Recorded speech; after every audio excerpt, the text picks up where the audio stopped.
За сайн байцгаана уу кино товчны үзэгчдээ. Юуны өмнө энэ хүрэх дэмжсэн, саб дарсан бүх үзэгчдэд маш их талархлаа. Бид 100 мянга болоо болжээ. Вау. Бүгдээрээ манай кино товчлын Telegram сувагт нийтээрээ. Тэнд бүгдээрээ хазуун яриа өрнөх болно. Идэвхтэй ороорой guys. Баярлалаа. За олон юм яриад яах вэ? Кинонд орцгоё. Киноны ихэнд хэсэг хүүхдүүд судалгаа хийхээр 20 айгуу руу ордог. 10 минутын дараа тэд аимшигтэй зүйд анзаарч, охидын нэг нь тусламж дуудахаар гадаж гахаар шийднэ. Гэтэл түүнийг айгуун дээр гарахад дэлхийн ертөнц бүхэлдээ өөрчлөгдсөн байхыг хараад маш их гайхдаг. Хаас айгуу аврах том хад чулуун тогтоц бий болж, эсэн шуурга нүүрлэж, бүр ойр хавьд сансрын хөлөг хүртэд харагдана. Энэ нь тэднийг айгуу дотор байх хооронд гадны ертөнцид 1000 гаруй жил өнгөрснийг игтгэн. Үүний дараа кино хэрхий хийсэн талаарх өнгөрсөн үеийн дүр зураг гардаг. Археологийн профессор Хоппер өөрийн нохой боссын хамт аслагдсан агуун тогтцын ойрогцоо хайгуул хийж явна. Тэд 70-ад оны үеийнх бололтой нэгэн микроавтобустай таардаг. Хайгууд үргэлжлэх зуур, босс ямар нэг зүйлийг мэдэрсэн мэд хуцаж, нин даруй гэрлүүгээ буцахыг хүснэ. Гэвч Хоппер нохойхон зүн совингүйл тоон агуун нэг рүү норж, тэнд цаг хугацаанд хүлцсэн мэд нэгэн хачирхалтай ковбойг олдог. Тэр хүний өмссөн хувцс, буу зэргээс нь харахад өөр цаг үеийн хүн гэдэг нь ихт байлаа. Мэд гайхсан Хоппер машин руугаа буцаж орно, гэрлүүгээ давхина. Гэртэн түүний хоёр оюутан болох Тейлер, Жеки нар шинэ хайгуулдаа гахтаа сэтгэл нь ихэд хөөрсөн байдалтай угтдаг. Гэвч Хопперийн төлөвлөгөө өөрчлөгдсөн тул одоо ганцаараа явах болсон тухай сонсоод тэдний урам нь хугарна. Удалгүй тэрээр шааргахтай бүх зүйлсээ цуглуулan агуу руу буцдаг. Тэнд очихдоо тэрээр гадаад ертөнц болон агуун доторх агаар мандлыг заагалсан нэгэн хачирхалтай давхаргыг олж илрүүлнэ. Хэдийгээр эргэлзэж байсан ч Хоппер уг давхарг руу нэвтэр мормогц хөдөлгөөнгүй байсан хүн хөдийж эхэлдэг.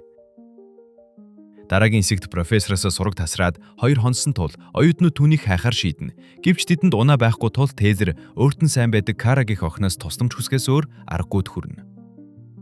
Кара аавынхаа джип машиныг авчихыг зөвшөөрөх боловч өөрөө болон дүү Вивсээ хамт авч явах нөхцөл тавьдаг. Нөхцөл байдал улам хүндэрч археологийн оюутнууд Фурби химээх өөр нэг хүүг хамт авч явахаас өөр аргагүй болдог. Учир нь тэр Вивстэй хамт сургуулийнхаа төсөнг зориулж зураг авалт хийж байсан юм. Хэсэг хугацааны дараа тэд нөгөө газартаа ирж өмнө нь байсан орхигдсон микроавтобусыг олдог. Тэд шалгаж үзээд профессорын хайж байсан хиппи залуус бол түүний төрсөн эцэг их байсныг мэдэж авна. Тэд хэдэн 10 жилийн өмнө залуужуулах Рашаныг хайж энэхүү агуун тогтоц руу орсон ч хизээж эргэж ирээгүй байжээ. Дараа нь тэд агуун өөр нэг хэсэг рүү хөтөвсөн, илэгдэж хуучирсан ос олдог. Жеки осыг даган нарийн хонглоор явсаар ос тасарсан болохыг олж мэднэ. Мөн тэрээр агуу маш гүнзгий бөгөөд профессор тэндх төөрөгдсөн байх магадaltaйг анзаардаг. Тейлер уг ос профессор Хопперих байхад дэндүү хуучирсан гэж үзсэн ч агуу руу бууж шалгахаар шийднэ. Охид ч мөн түүнтэй хамт явахаар болох бөгөөд Фурби харанхуугаас дэндүү хайдаг тул түүнийг дээрүүлдэж харуул хийлэгдэг. Аврах том агуу руу доош буух явцдаа Кара нөгөө хачирхалтай заагтай тааралдаж, нөгөө талд нь агаарын хим өөр байгааг Тейлерт хэлнэ. Үүнийг үз харгалзан тэд доошосоор агуун ёроолд хурж ирдэг. Үүний дараа кино 2 хоногийн өмнөх үе рүү профессор Хоппер дөнгөж нөгөөх зааг давхаргаар орж исэн үе рүү шигчдэг. Түүнийг агуун гүн рүү алгуурхан явж байтал гинт дотроос нэгэн хашгираан, дараа нь аимшигтай архиран сонсогдно. Тэрээр сандран ухарч агуун орох хэсэгт ирэхэд нарны гэрэл хачирхалтай байдлаар анивчиж байхыг анзаардаг. Агууд ердөө 2 минут болсон атал гадарш гахад хэдийнэ шүн болсон байлаа. Тэрээр ачааны машин руугаа яаран очсон боловч машин нь урмал модонд бүрэн бүрхэгдсэн байв. Үнэн дээр өмнө нь цөлд байсан тэр хавийн газар бүхэгдээ өтгөн огоор хучигдсан байсан нь Хопперийг нууцлаг агуу руу орсноос хойш хэдэн 10 жил өнгөрснийг игтгэн. Удалгүй тэрээр Карагийн хуучирч муудсан джип машин болон Тейлерийн үүргэвчийг олж хараад тэднийг хайхаар агуу руу буцаж орохоор шийддэг. Дүр садигдж одоо цаг үед хэсэг залуус агууг судалж явахдаа өмнө нь Хопперийн сонссон нөгөөх аимшигтай архираныг сонсно. Харанхууд ямар нэгэн зүйл нуугдж байж магадгүй гэж айсан тэд аяллаа зогсоож гэрлүүгээ буцахаар шийддэг. Жеки хамгийн түрүүнд дээш авирж ихэлсэн боловч гинт ос тасарч тэрээр нилээд дээрээс доош унана. Үүний усмаас түүний хөл хугарч түүнийг аврахыг оролдсон Тейлерийн гарч бас хугардаг. Тейлер 2 дахь осыг шалгаж үзэхэд хачирхалтай нь тэр ос бас таслагдсан байв. Үүнээс тэд Фурби өөрсдөр нь дайжигнаж байна гэж дүгнэдэг. Ууралсан Тейлер түүн рүү богино додваны станцаар залгасан ч хүү хариу өгсөнгүй. Энэ үед залуус сандарч эхлэх бөгөөд агуугаас гаргар замыг хайж байтарч ард нь ямар нэгэн зүйл хүчтэй унах чимээ сонсогдно. Дээрээс ямар нэгэн зүйл унсан бололтой. Тейлер айсан хэдий ч дахин холбоо байхыг оролдоход энэ удаад нэгэн бүдэг дуу хоолой надад туслаач гэж хариулна. Тейлер тэр хүний хэн болохыг асуухад бүгдийн айдас хүрмээр тэр нь Фурби байж таарна. Өөр аргагүй болсон залуус хонглын гүн рүү цааш явсаар тэнгэр харагдах нэгэн газарт хурж ирнэ. Хачирхалтай нь өмнө нь Хопперийн харсанчлан нар тасрагдгүй анивчиж өдөр шин хэдхэн секундын дотор соригдож байв. Гэвч үүнийг үд харгалзан ухаантан Тейлор Форбиг гарч хийдэнгээрээ тэдэнтэй дахиад л тоглож байна гэж итгэсээр байлаа. Гэвч тэд тухайн газрыг үргэлжлүүлэн шалгахдаа Форбиг хажууд нь үхсэн байхыг олж хараад маш их цочирддаг. Түүний хүзүү хугарч нүүрэн дээр нь аимшигтай соринууд үлдсэн байв. Энэ дүр зураг залуусыг сэтгэлээр унгаж хэн нэгэн тэднийг мөшгөж байна гэж айж эхэлнэ. Тейлор Форбигийн тасарсан мосыг олоод үүнд бүрэн итгэлтэй болдог. Азар тэд хүүгийн GoPro камерыг ажиллаж байхыг нь олж түүний үхлийн шалтгааныг тодруулахаар шийднэ. Бичлэг дээр Форби залуусыг эргэж ирэхийг олон хоног хүлээсэн ч ямар ч нэмэр болсонгүй. Тэр богино долгионы станцаар дуудаж, агуун нүх болгоноор хашгирч, бүр дохио өгөхийн тулд чулуу шидэх зэрэгээр бүхий л аргыг хэрэгэлсэн ч ямар ч хариу авсангүй. Уйдсан хүү ойр орчмоор тэнүүчиж яваад 70-аад оны хиппи залуусын микроавтобустай таарч дотроос нь нэгэн тэмдэглэлийн дэвтэр олдог. Уг тэмдэглэлд нууцлаг агууд залуужуулах рашаан байдаг бөгөөд энэ нь хүмүүсийг гайхамшигтайгаар эдгэж бүр үхэгсдийг амжуулж чаддаг тухай дурджээ. Хопри ээж хор талдрын ховор төрлөөр өгсөн байсан тул түүний эцэг их уг агуу руу орсон шалтгаан нь энэ байлаа. Тэрхүү бичлэг дээр хідэн өдөр өнгөрөхөд Форбигийн хоол хүнс усны нөөц дуустдаг. Найзуудыг нь үхсэн гэж таамагласан тэрээр тэр газрыг орхихоо шийдэх боловч түүнд Тейлорт байгаа жипний түтхүүр хэрэгтэй болно. Тиймээс тэрээр өөрөө агуу руу доош авирж түтхүүрийг авахар шийддэг. Гэвч түүнийг нөгөөх нууцлаг заг давхаргыг давхад тэнгэр маш хурдан өөрчлөгдөж байгааг анзаарна. Энэхүү үзэгдэхийн учрыг олж амжаагүй байтал ос өөрөө тасарч тэрээр үхлийн аюултайгаар ундаг. Энэ бол залуусын өмнө сонссон нөгөө хүчтэй унах чимээ байлаа. Агуу дотор ормогц богино долгионы станц нь ажиллаж эхлэх бөгөөд гинтсэн Форби тусламж дуудахыг оролдоно. Гэвч харамсалтай нь энэ нь зөвхөн хүний мах идэвчдийн анхаарлыг татаж тэд ирж түүнийг хайр наргүй хөнөөдөг. Бичлэг нь залуусыг цочирдуулж, төөрөгдүүлж, гүн харамсалд автуулдаг. Агуу дотор тэдний ердөө 30 минут өнгөрч байхад Форби яаж гадаа олон хоногийг өнгөрөөснийг тэд огтхонч ойлгохгүй байв. Одоо залуус энэ газраас гарахыг маш их хүсэж байлаа. Кара ганцаараа зүгээр гэмтэд аваагүй байсан тул түүнд аврах том агуугаас олсгүйгээр авирж гарах үүрэг өгдөг. Явхаас өмнө Тейлор түүнд дохио өгч сүлжээ ормогц эрх бүхий байгууллагуудад мэдэгдэхийг хүснэ. Бар зэрэг бэрхшээлтэй тодорсаар Кара эцэст нь агуугаас гарч чадсан ч түүний харсан зүйл түүнийг хилгүй болгодог.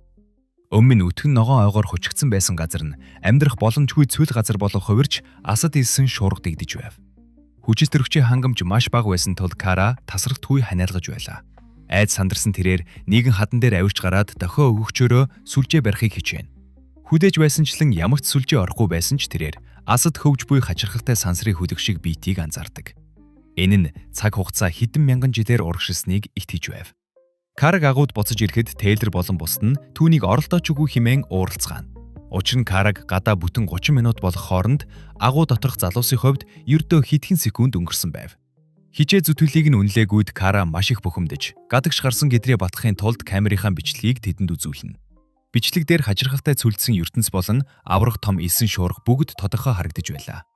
Эцэст нь Тейлор ямар нэгэн шалтгаанаар агуу доторх цаг хугацаа удааширч нар анивчих бүрт гадны ертөнцид нэг өдөр өнгөрч байгааг олж мэднэ.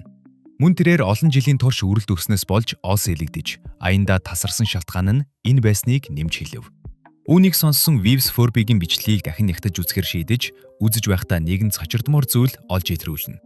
Бичлэгийн нэг хэсэгт тэнгэрийн өнгө өөрчлөгдөж байх бөгөөд бараан тэнгэр нь өвөл, гэрэлтэй нь зум байлаа. Үүнээс үзэхэд агуу доторх секунд бүр гадаа нэг өдөр биш, харин бүтэн нэг жил байж таарна. Үүнийг олж мэдсэн манайхэд айдас тагтаж, тэд зүхтахыг хичээж энэ хараал ийдсэн агуугаас зайлгцгай гэв. Кара тэнхээ ормогцоо дахин агуугаас гахыг оролдох боловч яг тэр мөчөд хаанаас ч юм бэ нэгэн ирээдүйн загвартай шат доош шидэгдэнэ. Дараа нь нэгэн аврах том, хар гаргийн хүн шиг төрхтэй биед доош авирч эхлэх бөгөөд үүнийг хараад бүгд ухарцгаана.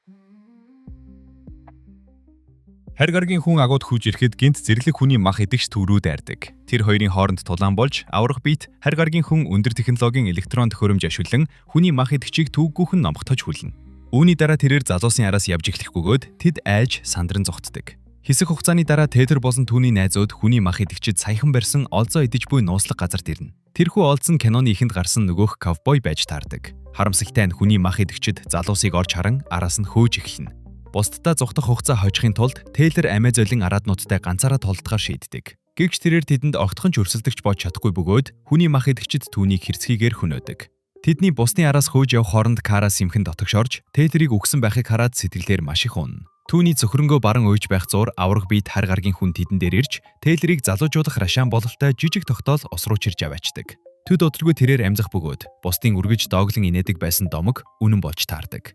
Гэвч залуусыг баярлаж амжаагүй байтал хүний мах идэгчид иргэн ирж аврах биет рүү дайрч эхэлнэ. Энэ удаад тэд тооны хурд олоола байсан бөгөөд түүний дуулахыг тайлж амжснаар аврах биет агаар дутагдан амьсгал нь боогдож эхэлнэ. Азар түүний хөнөөхөөс өмнө Кара, Тейлор хоёр түүнд тусалж эцэст нь түүний тоног төхөөрөмжийг ашиглан хүний мах идэгчдийг урханд оруулж чаддаг.